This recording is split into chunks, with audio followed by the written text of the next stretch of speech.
Welcome everyone back to the channel. Today we're going to be trying to get the semi put back together. Not sure if we're going to get it all put back together, but we're going to give it our best shot to get everything back together on it. So I spent the last probably 3 hours or so just kind of cleaning up everything. Got the jakes cleaned up, the head bolts, rocker assembly, miscellaneous stuff here and there. Got the head cleaned up over there pretty much. I can't find any cracks in it on the bad cylinder. Even looking around it all looks good, so we're just going to go ahead with that. Now, where you can see me, the consensus is that I should go ahead and replace all the liners, and I can't argue with that, but I'm not going to do it. So, you know, yeah, I'll probably break it in the next the next week or two, but that'll be my fault. Reason I'm not going to do all the liners right now is just because I don't it's not necessary, meaning yeah, I should go ahead and do it while the head's off, but I'd like to go extensive rebuild when it's time. And yeah, like I said, it could last 10 miles, it could last 100,000 miles. We don't really know. It's none of the other cylinders are leaking right now, so I'm just going to go ahead and push forward with the one that's wrong. But yes, I would replace all the liners and do all the bearings and so on and so forth, but I really want to take the engine out of the truck and just totally clean it, just rebuild it from the ground up, make it, restore the engine more or less. And that's, the truck's out back there, I don't know what I'm trying to show you, but that's what I want to do with the truck in the future. But for now, we're just going to get it put back together so that way it can move under its own power, and if I need to take it here or there, it'll do so. Like I said, that's all I'm doing. I'm just replacing the one liner that's bad, and I don't care, you call me dumb, stupid, whatever, but that's what I'm doing. But like I said, I agree with you, I should, but I'm not going to. So with that being said, we're pretty much ready to go back, start working on the truck. I do have to take the spacer plate off and clean that up. So excuse the shop, it's a mess. We got two 12 valves sitting here, an SA200 and all the rest of the other crap, but this is all the packaging. This is a mess. Been trying to do a bunch of stuff, but anyhow, got the new piston put on the old rod. I do have new bearings right here for that rod. This is the liner. I did press one of the O-rings in here, and according to this here, this is what the Cleveite cylinder pack, whatever, but nonetheless, according to this, you should have 4 thou for every where's it at? I'm on the wrong one.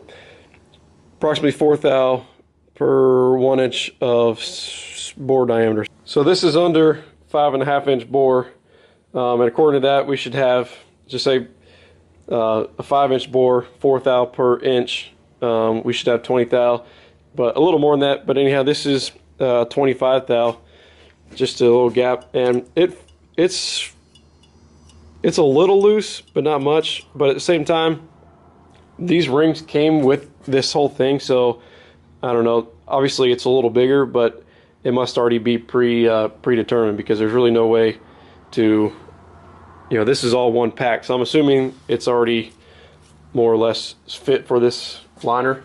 And a buddy of mine that works in diesel mechanics, he told me, he's like, yeah, whenever we get liner packs or whatever, if they're not already in it, he said they just throw the rings on the piston and put it in the liner anyhow. So that's what we're gonna do. I was just kind of more or less checking. I put it in there and then put the piston on top to make sure to square it up and everything, and checked it that way. But anyhow, we're gonna get that, put the rings on here, and go ahead and start going out there. I do have to make a liner installer. I'll show you guys once I get it built or made up, but got to make something that way we can press the liner into the block, and going to require some fabrication. But nonetheless, we're going to get started on it and catch up where we need to catch up at. So ta-da! Anyhow, this goes to it's like 100 to 600 foot-pounds, if you can see that right there. 100 to 600. But the head bolts get torqued to 350, so therefore this is a 3/4 drive tool. Also got another tool coming today. I don't know if it's going to make it in time, but if it does, I will show you guys that tool as well. I got this in the mail today. Those of you probably already know what this is, but this is a 1/2 inch impact and dewalt. I would really like Milwaukee But I've been buying DeWalt tools for the past however long, and I figured I'm just gonna go ahead and give it a try. It wasn't that much, you know, for just the tool. I already have a bunch of batteries for DeWalt and everything right there. So we're gonna give this a try. I'm gonna go ahead and open it up real quick. So this is the DCF 899HB, whatever the heck that means. But that's it. Nothing more to it right there.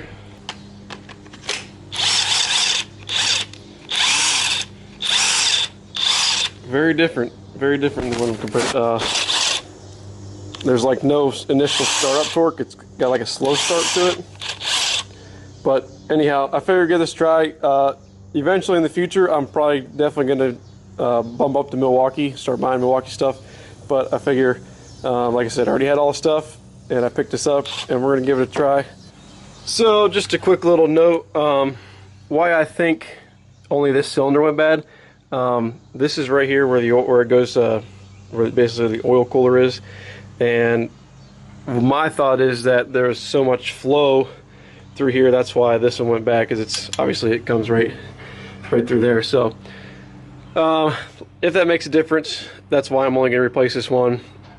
But nonetheless, we're gonna get out of here. I did check the protrusion before we pulled this one out. I did check protrusion. It's pretty uniform, so I'm not even. It didn't have a blown head gasket, so there's really no reason to speculate. But yeah, I did check it. We're gonna pull the spacer plate off so we can clean everything up real well, and then start reassembly.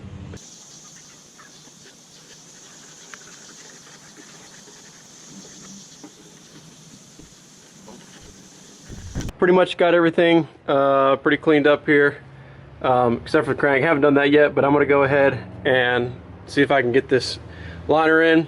But got up here pretty much all cleaned up. The deck cleaned up pretty much. It's dirty, but it's flat, meaning like this is all just stained on and stuff, like all that. But anyhow, I'm gonna try to see if I can get this liner in right now.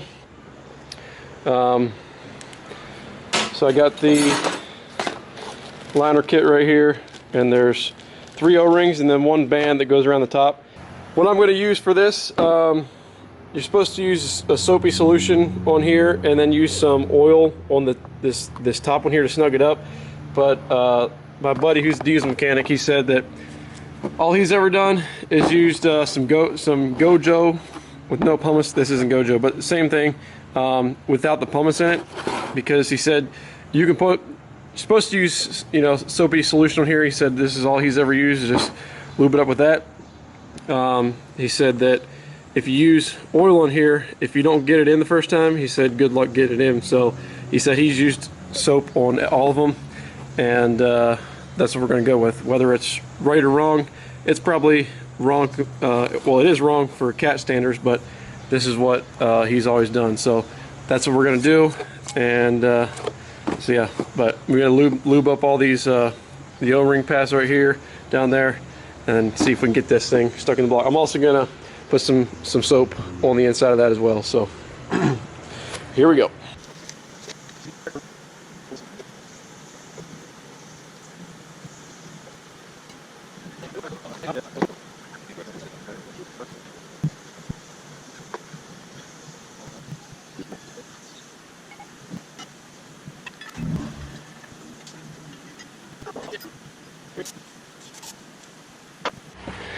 So that went in pretty easy. That was really easy actually, which is good. It slid right in. Didn't have to pull too hard on it. I don't know if you saw my homemade tool, but I fabbed that up in about 5 minutes or less probably.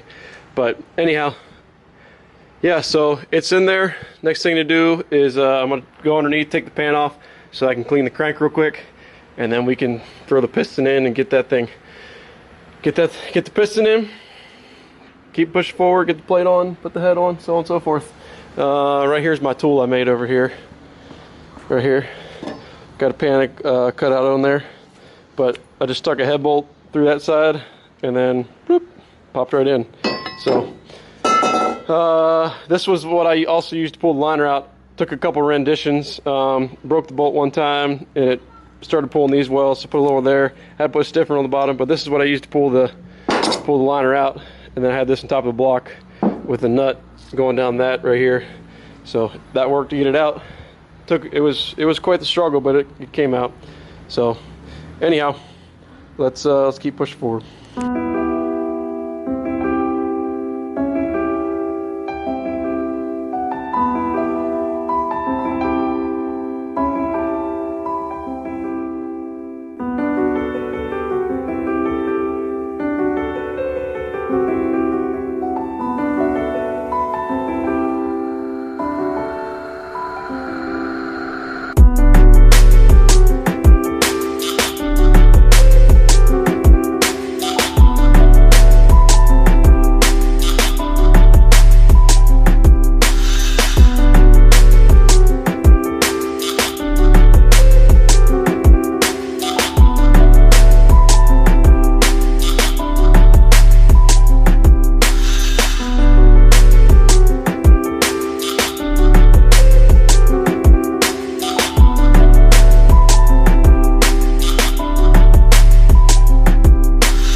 So it is the next day. The GoPro died at one point, and I just never changed the battery.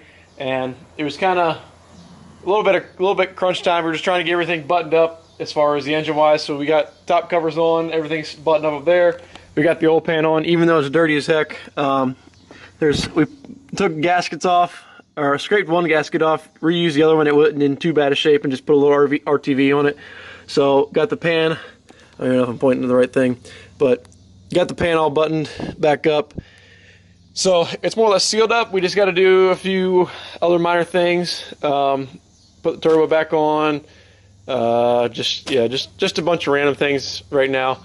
I don't have any coolant for it yet. That's one thing, but we're going to at least try to get the attempt of getting this thing fired off today.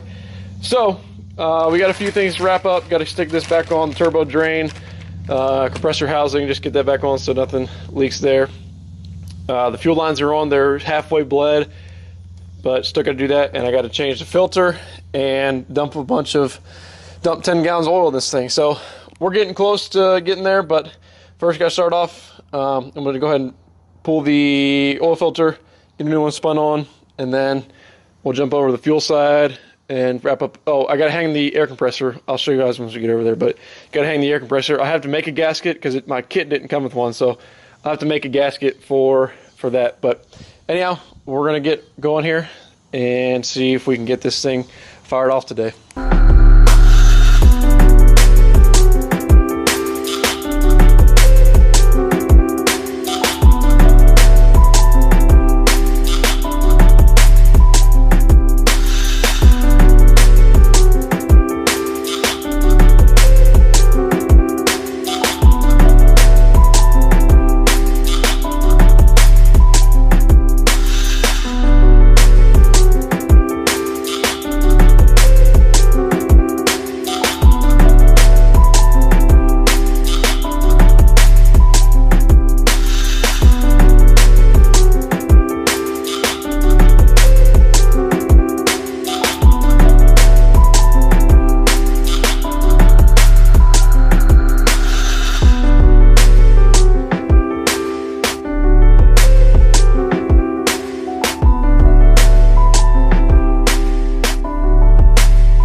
Okay, so we have everything put together. I left the top intake pipe off for now, just so that we know Nothing's gonna shoot out of the intake. Nothing's crawling up in there. But left that off for now. I did prime the fuel, get everything hooked up, airlines all hooked up. I had to make a gasket for the compressor because one didn't come in my kit, but I pumped the hand crank. Battery's been on charge. We'll see if it starts. Who knows? But we're about to find out here.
And he didn't realize it stuck, so when it fired up, I mean, it was like, wah!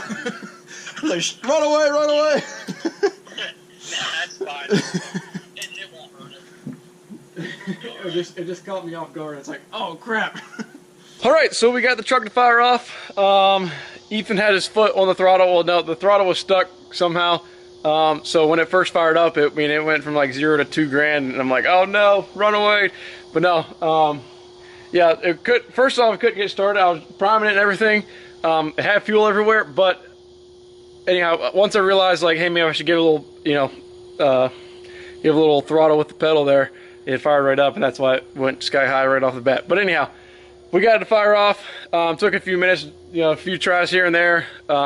Mostly had to give it quite some time for the battery to charge.